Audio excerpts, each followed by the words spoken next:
আমার নবীর প্রেম, যেই প্রেমের বদৌলে সিদ্দিক আকবর এত দামি হলো, ওই প্রেম আমরা হৃদয়ে ধারণ করতে চাই কি চাই না? দুই হাত তুলে বলে চাই কি চাই না? নবীর ভালোবাসা থাকলে দাম বাড়বে। রে যুবক, এই গোবিন্দগঞ্জবাসী, নবীর প্রেম ওই উস্তনে হান্নানার মধ্যে ছিল, তাই বলে তো উস্তনে হান্নানা জান্নাতি হয়ে গেল। নবীর প্রেম উহুদ পাহাড়ের মধ্যে ছিল, তাই বলে তো উহুদ পাহাড়টি জান্নাতি হয়ে গেল। নবীর প্রেম কাসওয়া নামক উটটির ভিতরে ছিল, তাই বলেই তো উটটি জান্নাতি হয়ে গেল। রাসূল পাকের প্রেম, ওলি আল্লাহর প্রেম কিতমির একটি কুকুরের মধ্যে ছিল, তাই বলে তো কুকুরটি জান্নাতি হয়ে গেল। একটি কুকুর যদি প্রেমের বদৌলে জান্নাতি হতে পারে, একটি পাহাড় যদি নবীর প্রেমের বদৌলে জান্নাতি হতে পারে, একটি গাছ যদি নবীর প্রেমের বদৌলতে জান্নাতি হতে পারে, একটি পাহাড় যদি আমার নবীর প্রেমের বদৌলতে জান্নাতি হতে পারে, একটি উট যদি নবীর প্রেমের বদৌলতে জান্নাতি হতে পারে। গোবিন্দগঞ্জবাসী, দুই হাত উঁচু করে বলি, আমাদের যন্ত্রে যদি নবীর প্রেম থাকে 100% আমরা জান্নাতে যাব, জান্নাতে যাব, জান্নাতে যাব। দুই হাত তুলে বলে ঠেকে ঠেকে না।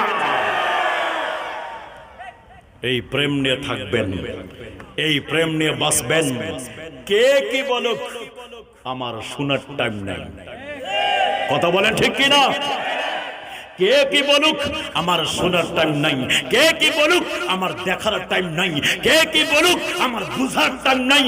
আমি নবীর গোলাম, নবী ছাড়া কিছু বুঝি না। কথা বলেন, কথা বলেন ঠিক কি না? এটাই হলো তার বাস্তবতা। ও প্রিয় হাবিবি, পাগলে রে রাখছো কেন দূরে? বলেন না সুবহানাল্লাহ। ও প্রিয় হাবিব, পাগলে রে রাখছো কেন দূরে? ও প্রিয় হাবিব, পাগলে রে রাখছো কেন দূরে? হযরত বেলাল আশিক হইয়া খুঁজে তোমারে, ওই বেলালের মতো আশিক বানাও আমারে দয়াল, বানাও আমারে। প্রিয় হাবিবি, পাগলের রাখছো কেন দূরে? আকা পাগলের রাখছো কেন দূরে? পাগল হইল ওয়াসকরণী, জুব্বা দিলা তারে। আমি পাগলা কিছু চাই না, চাই শুধু তোমারে। ঠিক কিনা বলেন?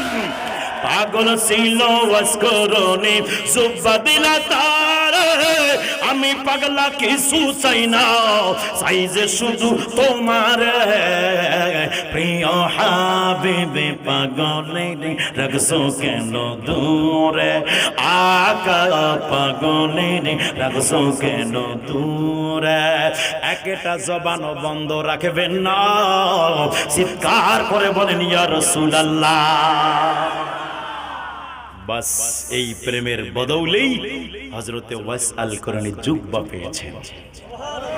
এই প্রেমের বদৌলেই সিদ্দিক আকবর আজকে সমস্ত উম্মতের মধ্যে শ্রেষ্ঠ হয়ে গেছে। আসুন প্রিয় ভাইরা আমার, প্রিয় মুরব্বী বাবাজিরা আমার, আমার মা বোনেরা, ইমানটাকে বজায় রাখবেন, ইমানটাকে বাঁচায় রাখবেন, ইমানটাকে নষ্ট হতে দিবেন না। কোনো ব্যক্তির কথা শুনে টাকার লোভে, চায়ের লোভে, সম্মানের লোভে কোনো কিছুতে ইমান বিক্রি করবেন না। আমার রসুলের প্রেমেই হলো আল হুব্বুল ঈমান, আমার রসুলের ভালোবাসাই হলো ঈমান। আল্লাহ ঈমানা লিমান লা মুহাব্বাতা লা, যেই ব্যক্তির অন্তরে আমার নবীর ভালোবাসা নাই, ওই ব্যক্তির ঈমানও নাই। নবীর ভালোবাসার নামেই হলো ঈমান। ইন্নাল ঈমানা লা ইয়ারিজু ইলাল মাদিনা, ঈমানদারের ঈমান মদিনার দিকে দৌড়াবে। এই জন্য বাংলাদেশে ঈমানদাররা থাকার পরেও মদিনার জন্য কাঁদে।